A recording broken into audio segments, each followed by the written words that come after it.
Bonjour, je suis ravie de vous retrouver aujourd'hui pour une nouvelle vidéo. Tout d'abord, je tenais à vous remercier pour tous les gentils commentaires que vous m'avez fait sous ma vidéo qui est sortie récemment. Donc je vois que vous étiez aussi content que moi qu'on se retrouve, ça m'a fait très plaisir. Je souhaite la bienvenue également à tous les nouveaux abonnés. Donc cette semaine, comme j'étais en vacances, je me suis dit que j'allais refaire une petite vidéo, donc pour mon grand plaisir et j'espère pour le vôtre aussi. Donc comme vous avez pu voir dans le titre, il s'agit d'un vlog couture. Donc j'ai cousu un nouveau jean encore. Maintenant que j'ai commencé, je crois que je suis devenue accro, mais là je crois que ça va être le dernier parce que vraiment je commence à plus avoir de place pour les ranger. Donc il s'agit du pantalon douce de chez l'Americana Pattern. Donc c'est une marque de patron qui se vend sur Makerist ou sur Etsy, une marque de patron française, donc ça c'est plutôt sympa, qui vient d'Alsace. Ce patron va de la taille 34 à 52 et vous avez 8 déclinaisons possibles puisque vous avez la possibilité de faire un push-up, des rehausses sur le devant, vous avez une coupe large, enfin droite plutôt, et une coupe plus skinny, plus près des jambes. Donc moi j'ai choisi la forme la plus simple, donc juste la rehausse du dos classique, pas de vent, pas de push-up, et j'ai fait une forme droite, puisque j'avais déjà réalisé, vous avez pu le voir donc dans ma précédente vidéo, un ginger jean skinny, donc je voulais changer un petit peu de forme. Je l'ai réalisé dans un jean de chez Dress & Stophen, donc je vous ai montré également dans ma dernière vidéo. Donc je vous le remontre ici, donc là c'est une petite chute qui me reste. Hop, c'est un jean qui est très élastique, élastane, avec de l'élastane. Hop, voilà, donc il est assez fin. Par contre, il est très doux et je l'avais payé à 2,95 € le mètre, donc j'en suis plutôt contente. Je suis pas sûre qu'il y ait vraiment qu'il dure dans le temps, mais bon, je me suis dit pour un patron que je connaissais pas, c'était plutôt pas mal de prendre un tissu pas trop cher. Donc pour rappel, c'est pas du tout un sew long ni un tuto, c'est juste que je vous emmène avec moi sur les étapes de la couture. J'espère que ça va vous plaire.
Voilà, toutes les pièces sont découpées. Là, vous apercevez la popeline de coton que j'ai utilisée pour faire les fonds de poche.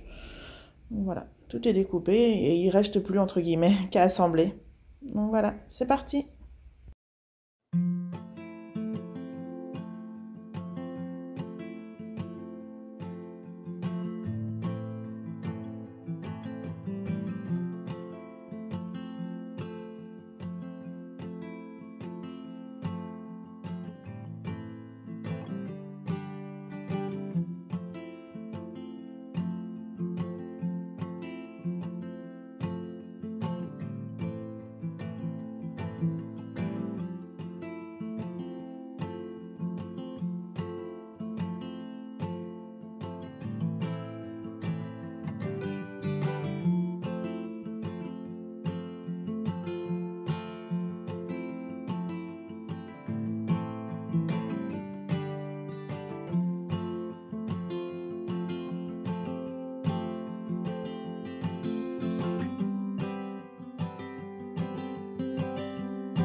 fais une petite pause couture pour vous montrer où j'en suis. Donc l'arrière est terminé.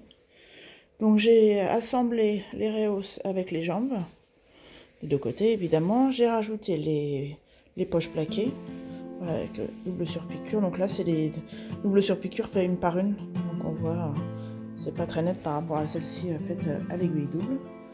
Voilà. Donc ça me convient. Hein. Hop. Donc jusqu'à la fourche. Et j'ai attaqué du coup la poche ticket, ou poche à gousset. Là sur ce modèle là ils appellent ça une poche ticket. Donc ils seront sur l'avant du pantalon. Donc là je vais m'atteler à l'avant.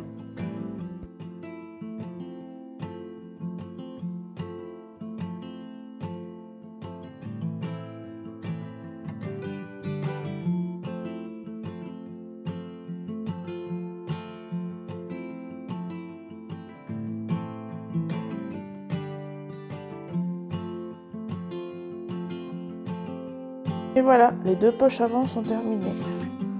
Avec les surpiqûres là. Et je peux vous dire que franchement il y a de la place pour mettre la main. Hein. Et pourtant j'ai des grandes mains. Là, donc là on retrouve la petite poche ticket. Et de l'autre côté, donc une poche toute simple. Avec les surpiqûres évidemment. Et autant de place. Donc maintenant on passe à la braguette.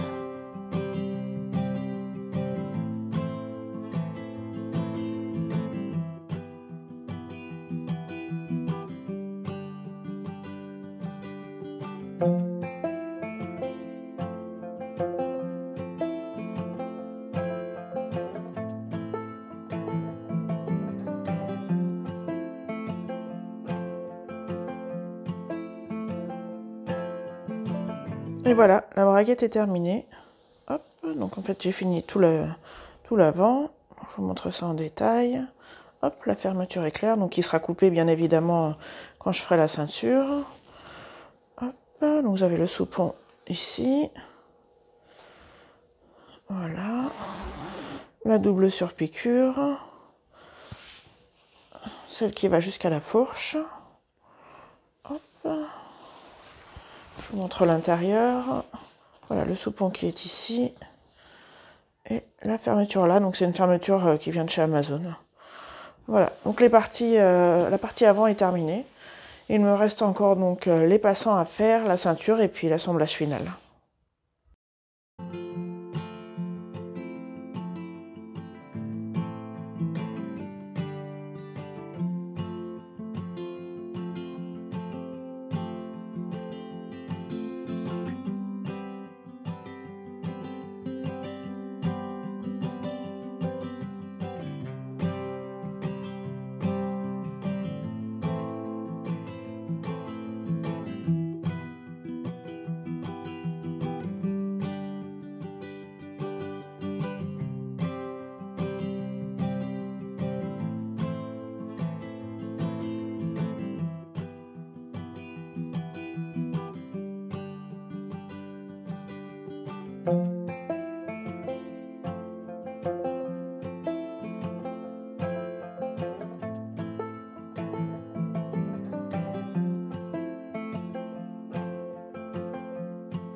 Alors voilà où j'en suis. Donc j'ai monté, donc la fermeture est claire comme je vous ai montré, les passants.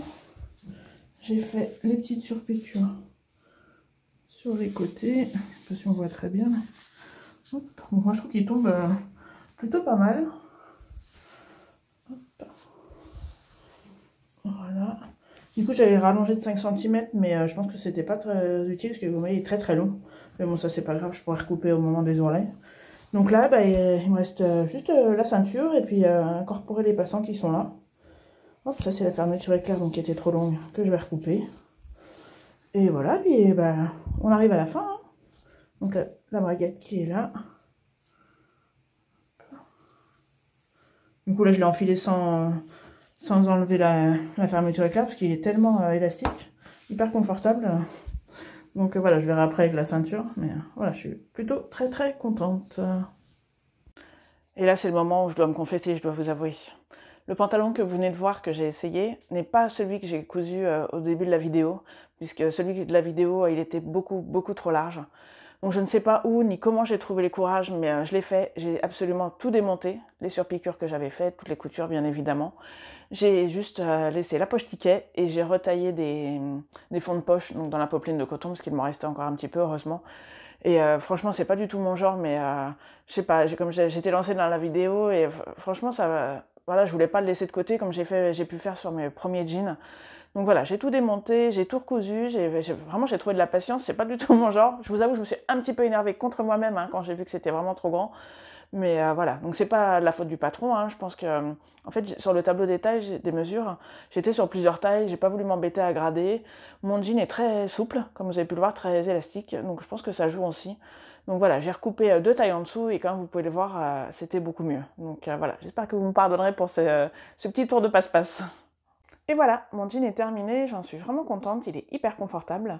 Je remercie mon chéri qui m'a posé mon bouton de jean. Donc c'était vraiment une belle découverte, cette marque française en plus. Donc toutes les étapes de couture sont détaillées sur leur chaîne YouTube, donc je vous mettrai comme d'habitude toutes les infos en barre d'infos. Le voilà donc en détail. Hop, donc il est là. Hop.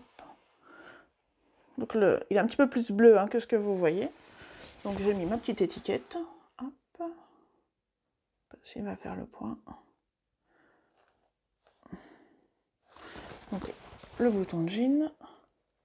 Hop, ça c'était dans mon stock, je pense que ça venait d'un plus d'un jean du commerce. La braguette, donc avec la fermeture éclair, comme je vous ai dit, de chez Amazon. Hop. Voilà. La fameuse poche ticket, donc la seule chose que je n'ai pas décousue. Hop. Les surpiqûres. Donc vous avez le dos donc tout simple, juste avec les rehausses. Hop. Voilà. Donc la taille est très haute, et il m'arrive vraiment au nombril, donc c'est plutôt agréable. Et donc le bas qui est droit, je vais essayer de vous montrer mais c'est pas facile. Hop. Avec des ourlets tout simples, donc j'ai fait deux replis. Donc moi je le porte un petit peu retroussé, je trouve ça sympa avec les petites baskets. Après les quelques photos que vous venez de voir, je vous mets une vidéo portée pour que vous vous rendiez mieux compte du rendu.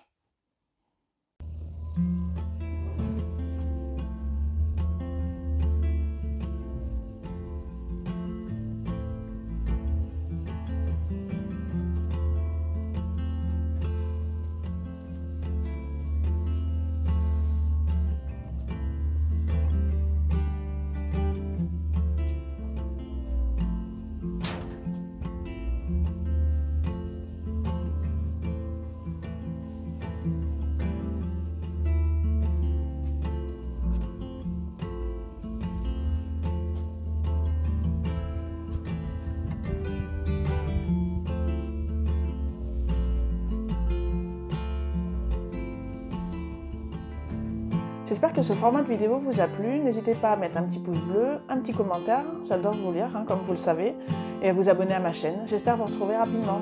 Bisous!